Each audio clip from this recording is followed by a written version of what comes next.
ورأوا العذاب وتقطعت بهم الأسباب۔ ترجمہ: جب پیشوا اپنی پیروی کرنے والوں سے بیزار ہوں گے اور عذاب دیکھیں گے اور ان کے سب رشتے ناطے کٹ جائیں گے۔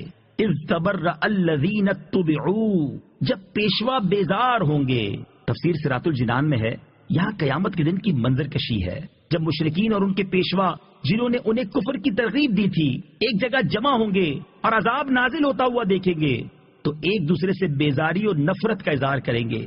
پیروکار تو کہیں گے، اے اللہ، ہم نے اپنے ان سرداروں کی پیروی کی اور انہوں نے ہمیں گمراہ کر دیا، تو انہیں دگنا عذاب دے اور ان پر بڑی لعنت کر۔ جبکہ پیشوا اپنے پیروکاروں سے نفرت و بیزاری کا اظہار کریں گے۔ یہ مضمون قرآن پاک میں متعدد جگہوں پر بیان کیا گیا ہے، مثلا سورہ احزاب آیت نمبر 66 سے لے کر 68 تک اور سورہ سبا آیت نمبر 31 سے لے کر 33 وغیرہ میں۔ وَتَقَطَّعَتْ بِهِمُ الْأَسْبَابُ، اور سب رشتے ناطے کٹ جائیں گے۔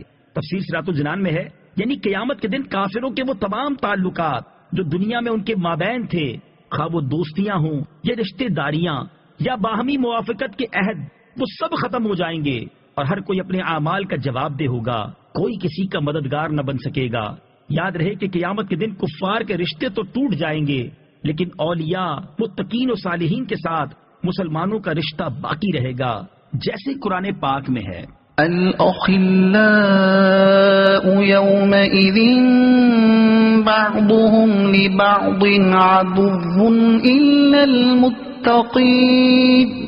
پرہیزگاروں کے علاوہ اس دن گہرے دوست ایک دوسرے کے دشمن ہو جائیں گے۔ وقال